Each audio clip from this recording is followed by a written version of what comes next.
के गृह मंत्रालय द्वारा एक निर्णय दिया गया है कि जो सिविल डिफेंस के दृष्टिकोण से 244 जिले हैं पूरे भारतवर्ष में जो सेंसिटिव है, वहाँ पर एक मॉक ड्रिल आयोजित की जाए कल 7 तारीख को 7 मई 2025 को। बिहार के जो तत्काल अभी जिले हैं उसमें 6 जिले, पूर्णिया प्रमंडल पूरा, जिसमें पूर्णिया, कटिहार, किशनगंज और अररिया 4 जिले वहाँ के हैं, एक पटना और दूसरा बेगूसराय। ये 6 जिले हैं। बेगूसराय टाउन प्लस बरौनी, ये 2 हैं। इस प्रकार से कुल लगभग 7 टाउन हो जाते हैं। जो ब्लैकआउट का कल एक्सरसाइज होना है, तो एक तो पैनिक नहीं करना है किसी को। ये कोई युद्ध का वो माहौल नहीं है अभी, या युद्ध नहीं छिड़ा है, जस्ट एक प्रिपरेशन है। आम नागरिक, हमारे सिटीजन्स जो हैं वो कैसे सहयोग कर सकते हैं सरकार को अगर ऐसी स्थिति उत्पन्न होती है तो। प्रेस कॉन्फ्रेंस हम लोगों ने एक संदर्भ में बुलाया है। इसमें भारत सरकार के गृह मंत्रालय द्वारा एक निर्णय दिया गया है कि जो सिविल डिफेंस के दृष्टिकोण से 244 जिले हैं पूरे भारतवर्ष में जो सेंसिटिव हैं, वहाँ पर एक मॉक ड्रिल आयोजित की जाए कल 7 तारीख को 7 मई 2025 को। और उसमें हम लोगों के बिहार के जो तत्काल अभी जिले हैं उसमें 6 जिले हैं, पूर्णिया प्रमंडल पूरा, जिसमें पूर्णिया, कटिहार, किशनगंज और अररिया 4 जिले वहाँ के हैं, एक पटना और दूसरा बेगूसराय। ये 6 जिले हैं। बेगूसराय टाउन प्लस बरौनी, ये 2 हैं। इस प्रकार से कुल लगभग 7 टाउन हो जाते हैं। तो ये निर्णय लिया गया है कि कल शाम को 7 बजे से 7:10 तक एक ब्लैकआउट की मॉक ड्रिल की जाएगी। लाइट्स पूरी तरह से सभी ऑफ रहेंगी, कहीं भी लाइट्स बाहर नहीं आए। कहीं अगर कुछ इमरजेंसी है किसी घर में या हॉस्पिटल में कहीं और भी, तो विंडो पर, खिड़की पर मोटा जो पर्दा होता है वो लगा रहे और पूरी तरह से लाइट सब बंद की जाएंगी। तो ये एक जो वार लाइक सिचुएशन होती है उसमें इस प्रकार का रिहर्सल और मॉक ड्रिल सब होता है। तो उसको देखते हुए ये पटना जिले में भी कल शाम को 7 बजे से 7:10 पर एक ब्लैकआउट का निर्णय करने का निर्णय लिया गया है। और इसमें बिजली जो है वो पूरी तरह से बंद कर दी जाएगी। और आपके माध्यम से, मीडिया के माध्यम से जो पटना शहर के लोग हैं, उन सभी से अपील है कि वो सभी लोग जो उनके पास अगर वैकल्पिक साधन कुछ हैं विद्युत आपूर्ति के, चाहे इन्वर्टर हो, यूपीएस हो या फिर जेनसेट वगैरह हो, तो उसका उपयोग उस 10 मिनट में नहीं करें। और अगर कहीं बहुत आवश्यक है उपयोग करना तो इस प्रकार से करें कि कोई रोशनी घर से बाहर नहीं जाए। जो खिड़की है, विंडो है, उसको पूरी तरह से पर्दे से वो ढका है, और मोटे कपड़े के पर्दे से, ताकि कोई रोशनी बाहर नहीं जाए। ये आपके माध्यम से हम लोग अपील कर रहे हैं, मीडिया के माध्यम से, और इसको बाकी सोशल मीडिया और डिजिटल प्लेटफॉर्म्स जो है उसके माध्यम से भी हम लोग सबसे अपील करेंगे। दूसरा, कुछ अनाउंसमेंट भी कल हम लोग करेंगे विभिन्न गलियों में। और उसके अलावा सायरन एक बजाया जाएगा। कुल हम लोगों ने लगभग 80 स्थान चिन्हित किया, 80 प्लेसेस पटना शहर में, जिसमें कि हम लोग सायरन बजाएंगे। इसमें 4 हम लोगों के फिक्स सायरन हैं, एक सचिवालय में है और एक हम लोगों का एनआईटी जो है वहाँ है गांधी घाट पर, पटना यूनिवर्सिटी में एक है, और एक और हम लोगों का है सिविल डिफेंस से एडीएम आपदा होंगे। तो ये बाकी जो हमारी फायर ब्रिगेड की गाड़ियाँ हैं उनको भी हम लोग लगा रहे हैं, और जो थाने की हमारी गाड़ियाँ हैं उनको भी हम लोग लगा रहे हैं। तो कुल 80 जगह हम लोगों ने अभी मीटिंग करके चिन्हित किया है पूरे शहर में, जहाँ पर कि सायरन एक साथ बजाया जाएगा।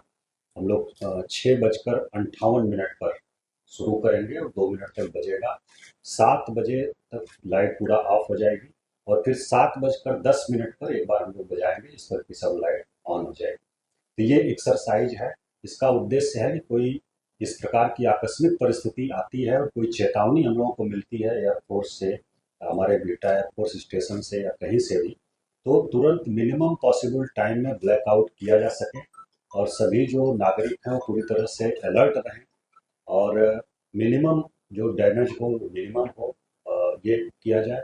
और अगर कहीं कुछ होता है तो फिर इवैक्यूएशन या अन्य चीज़ें हैं उसको हम लोग फर्दर आने वाले समय में एज पर इंस्ट्रक्शन हम लोग उसकी मॉक ड्रिल करेंगे।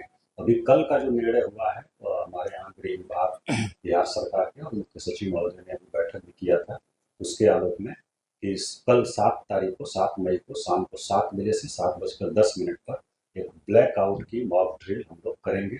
इसमें कोई पैनिक होने की जरूरत नहीं है, बस अलर्टनेस के लिए है। सभी से हम मीडिया के माध्यम से अपील कर रहे हैं, पूरे जिले वासियों से, कि इसमें बिल्कुल 1% भी पैनिक होने की जरूरत नहीं है और आपको बस अलर्ट किया जा रहा है और एक बार हम लोग चेक कर रहे हैं, टेस्ट कर रहे हैं कि इस प्रकार की जरूरत पड़े तो हम लोग कितना तैयार हैं।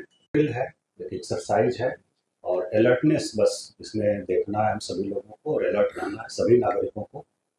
किसी प्रकार से पैनिक नहीं होना है, कूल एंड काम रहेंगे लोग, किसी प्रकार से पैनिक नहीं होना। तो हम लोगों की तरफ से इतना ही है, अगर कोई प्रश्न है आप लोगों का तो पूछ सकते हैं। 7 बजे तो बहुत पीक रहता है, गाड़ियाँ बहुत सड़क पर, तो क्या गाड़ियाँ चलेंगी या लोग मोबाइल इस्तेमाल करेंगे?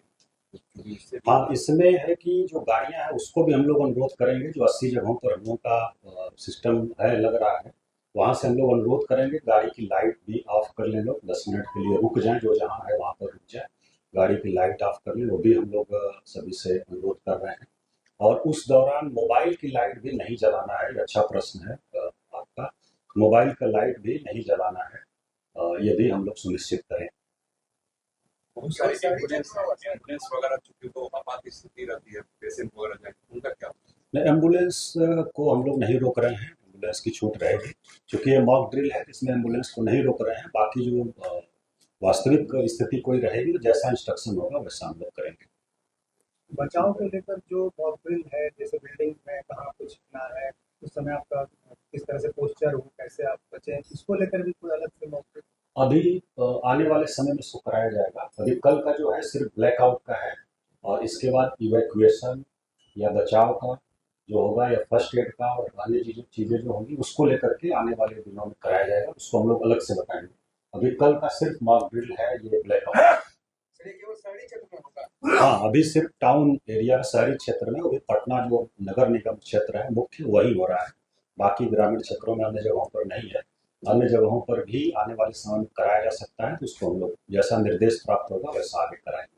सर, ये जो 80 जगह है क्या सेंसिटिव होगी सर? सेंसिटिव नहीं, हम लोग इस प्रकार से चिन्हित किए हैं कि मैक्सिमम क्षेत्र को हम लोग कवर कर लें और सायरन की आवाज़ पूरे शहर के लोगों को सुनाई दे, तो इस ढंग से हम लोगों ने निर्धारित किया है। उसमें कोई संवेदनशीलता का वो नहीं है, बस स्ट्रेटेजिक लोकेशन जहाँ से हमारी पूरी आबादी शहर की कवर हो जाए। नहीं, स्टेक होल्डर मुख्य रूप से तो सिविल डिफेंस निदेशालय जो है वो करा रहा है, गृह मंत्रालय के अधीन जो आता है। इसमें आपदा प्रबंधन विभाग या आपदा जो शाखा हम लोग का है वो लोग भी शामिल हैं। बाकी होम गार्ड्स जो है वो शामिल हैं, होम गार्ड्स और फायर ब्रिगेड जो है वो शामिल है, और स्वास्थ्य विभाग या मेडिकल कॉलेजेज और मेडिकल टीम हम लोग की है वो लोग भी शामिल हैं, और पुलिस इसमें रहेगी और बाकी जिला प्रशासन के लोग रहेंगे। तो 6 जिले आपने कहा, बाकी जिलों में कोई ये नहीं है? ये जो सिविल डिफेंस डायरेक्टरेट का जो नागरिक सुरक्षा निदेशालय का आकलन है वो पूरे देश में 244 जिलों को चिन्हित किया है और उसी हिसाब से 244 जिलों में अभी 6 जिले हैं।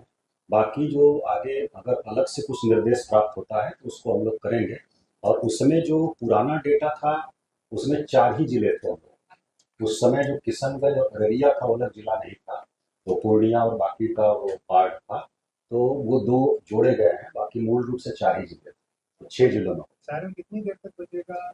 नहीं, एक साथ हम लोग शुरू करेंगे सभी जगह, और 6:58 पर हम लोगों का वो है कि हम लोग शुरू करेंगे और 2 मिनट तक लगातार बजेगा 7 बजे तक, और तब तक ब्लैकआउट पूरा हो जाएगा। और उसके बाद जो हॉस्पिटल्स वगैरह हैं उनके साथ में हम लोग मीटिंग करने जा रहे हैं और उनको एडवाइस कर रहे हैं कि जो अगर इमरजेंसी या कुछ और वेंटिलेटर बाकी सब चीज़ें हैं वैकल्पिक व्यवस्था उसका रखें और इस प्रकार से उसका उपयोग करें कि लाइट कमरे से बाहर नहीं आए। सर, एक सवाल ये भी ये होगा कि अपने लिए स्टोरेज करने, तो इसके लिए सर क्या कुछ आपका नहीं, ऐसी कोई बात नहीं है, और तो इसीलिए हम बार बार कर रहे हैं कि ये सिर्फ एक मॉक ड्रिल है। हम लोगों की प्रिपरेशन कैसी है, उसकी तैयारी है, अगर ब्लैकआउट करना पड़े तो कैसे हम लोग करेंगे, और इसमें सामान वगैरह कुछ इकट्ठा करने की ज़रूरत नहीं है, बिल्कुल पैनिक होने की ज़रूरत नहीं है। सामान्य एक्सरसाइज है, क्योंकि ये बहुत दिनों के बाद इस प्रकार का हो रहा है, तो इसलिए हम लोगों को लग रहा है बहुत बड़ी चीज़ है। बहुत जगह ये रेगुलर इंटरवल पर होता है, लोगों को अलर्ट रखने के लिए और लोगों को करने के लिए बहुत सारे देशों में। इसमें पैनिक होने की ज़रूरत बिल्कुल नहीं है और कोई सामान वगैरह इकट्ठा करने की ज़रूरत नहीं है। इसमें पूरी टीम में संख्या कितनी जो लगे, जैसे पुलिस, सिविल डिफेंस, आपदा प्रबंधन, यदि देखा जाए लगभग मोटा मोटी हम लोग के 1000 लोग इसमें शामिल रहेंगे, क्योंकि हमारे 450 सिविल डिफेंस के लोग हैं जिनको हम लोग लगा रहे हैं। उसके बाद होमगार्ड और पुलिस बल और बाकी भी पदाधिकारी कुछ, तो लगभग 1000 लोग शामिल रहेंगे। सर, एक सवाल है कि पुलिस मुख्यालय की ओर से अलर्ट जारी किया गया है, पटना जिला के अंदर किस तरीके की सुरक्षा व्यवस्था की गई है? ये तो एसएसपी साहब बता सकते हैं, लेकिन वो सामान्य जो अलर्ट है वो उसी प्रकार की विधि व्यवस्था के दृष्टिकोण से डीएम सर ने बता दिया है और उसी हिसाब से सभी तैयारियां हम लोग कर रहे हैं। बेसिकली जो हमारे सेंसिटिव एरियाज हैं हो सकते हैं, उन पे नज़र रखनी है। ब्लैक आउट का कल एक्सरसाइज होना है, तो एक तो पैनिक नहीं करना है किसी को। ये कोई युद्ध का वो माहौल नहीं है अभी, या युद्ध नहीं छिड़ा है, जस्ट एक प्रिपरेशन है। आम नागरिक हमारे सिटीजन्स जो हैं वो कैसे सहयोग कर सकते हैं सरकार को, अगर ऐसी स्थिति उत्पन्न होती है तो उसकी तैयारी के लिए कल ब्लैकआउट करवाया जा रहा है। उसके लिए कोई कंटीजेंसी प्लान, एक मेजर हम लोग को ट्रैफिक वाला दिख रहा है, उसकी हम लोग तैयारी कर रहे हैं। और लोगों से अपील, इसीलिए डीएम सर ने भी कहा कि उस पीरियड में कम से कम गाड़ी रोक दे जहाँ भी है, लाइट्स अपने टर्न ऑफ कर लें, वो हम लोग अपील कर रहे हैं। वहाँ से अनाउंस भी करेंगे हम लोग, जो हमारी गाड़ियाँ पुलिस की व्हीकल्स हैं या और पीए सिस्टम जहाँ जहाँ भी है, तो हम लोग वो अनाउंस करेंगे। और कोई मेजर इसमें अभी इस ड्रिल में कोई नहीं है जिसमें तैयारी रखनी है। बाकी सारी तैयारी हम लोग कर रहे हैं, जहाँ भी मीटिंग्स होनी है वो हम लोग करेंगे और डिप्लॉयमेंट भी हम लोग करेंगे। ये नागरिकों के जागरूक करने के लिए ड्रिल चल रहा है और आप लोगों के माध्यम से ही हम लोग इसमें सफल हो पाएंगे। तो जितना आप लोग प्रचार प्रसार करें, लोगों को काम रहने की ज़रूरत है। इसमें कोई कहीं से भी घबराने की रत्ती भर की आवश्यकता नहीं है। ये जस्ट एक तैयारी है, मॉक ड्रिल नाम ही है इसका। तो 10 मिनट के लिए हम लोग को लाइट्स कहीं भी शहर से बाहर नहीं निकले, ये बस ध्यान रखना है और उसी हिसाब से हम लोग को काम करना है। सर, एक सवाल ये था कि क्या प्रमुख जो जगह है उनकी भी सुरक्षा बढ़ाई गई है? प्रमुख जगहों की सतर्कता जो पहलगाम अटैक हुआ था उसके बाद से ही बढ़ाई जा चुकी है। सब जगह अलर्ट है लोग और इंटेलिजेंस कलेक्शन सब जगह से ली भी जा रही है। सभी सुरक्षा एजेंसियों से बात भी हो रही है लगातार। तो कहीं भी ऐसी कोई इनपुट मिलेगी तो उस पर हम लोग काम करेंगे।